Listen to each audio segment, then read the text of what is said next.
Hello, this is Mark Petzold, Freedom Fire USA. Thanks for watching.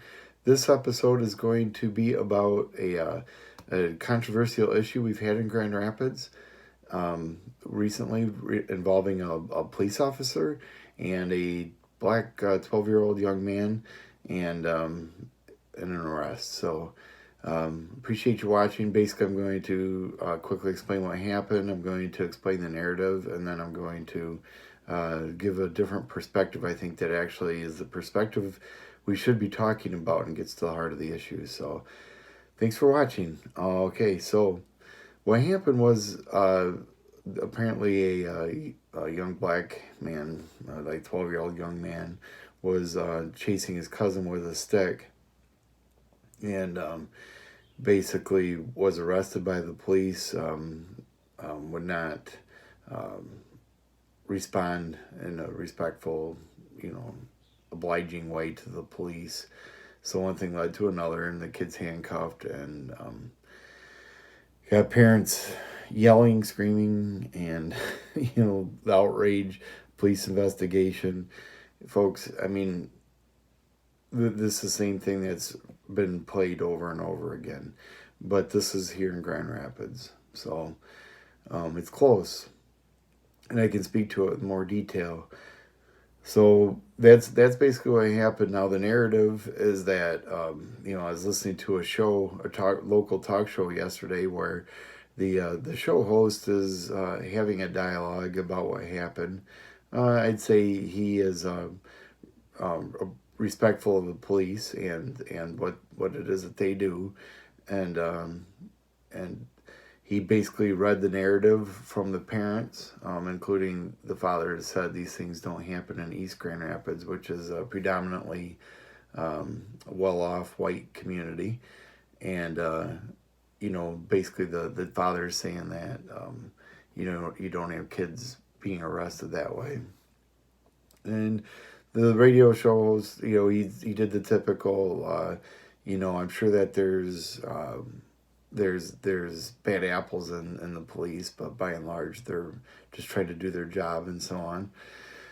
And so the narrative goes, a gentleman called up that disagreed and started talking about racism and things of that nature. And before long, there's the screaming happened, and the dialogue stopped.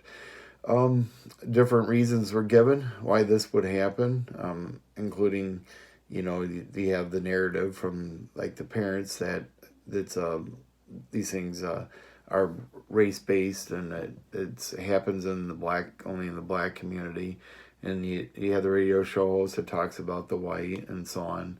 Just the same thing over and over again. So you talk about the schools not doing their job, parents not doing their job, and so on.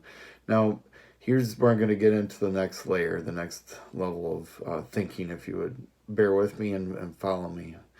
So, Grand Rapids, one thing I want to say is the radio show host said when he came to Grand Rapids, decades ago, Grand Rapids was like Disneyland. The streets were clean.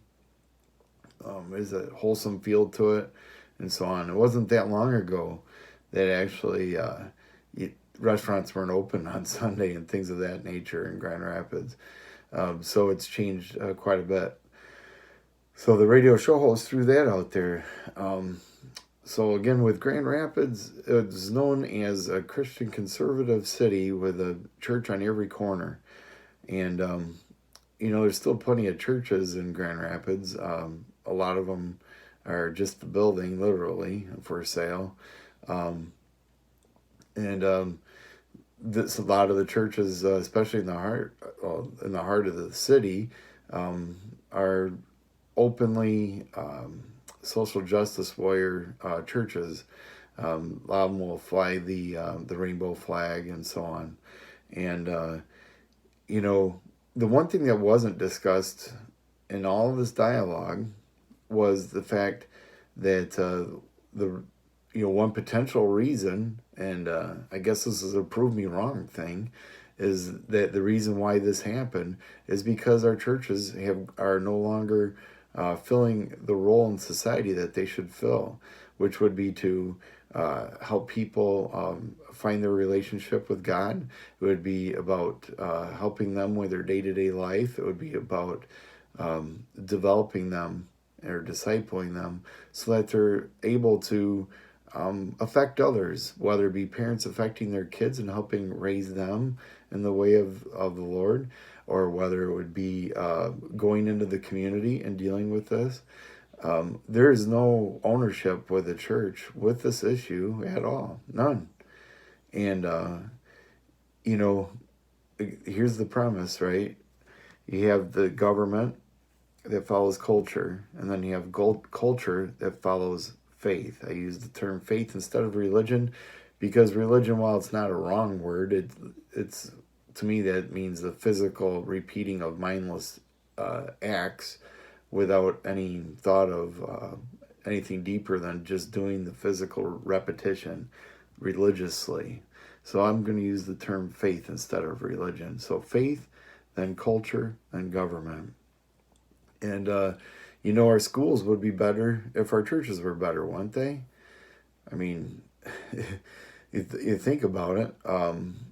We are struggling. And, along the way in the dialogue, even Trump came up in the dialogue. And we are such a binary society that is incapable of having a discussion and critically thinking. We should all be in Grand Rapids. This should be a shot across the bow to all of us that our society is floundering. In Grand Rapids, we had a Pride festival with the largest attendance ever. 12,000 people came out. Now, don't start with a homophobic thing, okay? I'm just going to say how it is. And, I have a conscience, you have a conscience. So if you don't agree with me, just try to understand my opinion, and as I try to understand yours, okay? But I would say that the pride, the rainbow flag, is not so much what the rainbow flag illustrates. So a lot of people say the rainbow flag is gay pride. Well, I say the rainbow flag is a rebellion against God. It's a flag saying, we believe these are my principles. I don't align with natural law. I don't align with God's word, and I'm coming out, and I'm proud about that. That would irritate a lot of people, but I'm just saying, look at the fruit of the gay pride movement and consider if it's truly healthy, if it's fruit of the Spirit or not. And you could also state that there's a political element with a rainbow flag, although the rainbow flag is not unique just to the Democrat Party, but I would say it's more of an ideology, a manifestation. So your faith is that you're rebelling against God. You illustrate that by flying a rainbow flag, and then you go into culture and you go into politics and you bring your rebellious nature. And these things are all over Grand Rapids, all over. Meanwhile, it's crickets from the church. We are missing in action, and we're missing in action from dialogue regarding this issue that I discussed at the beginning.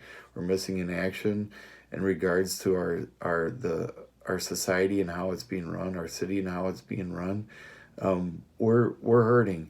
So my appeal to you, once again, is to pull out the Bible and read and pray.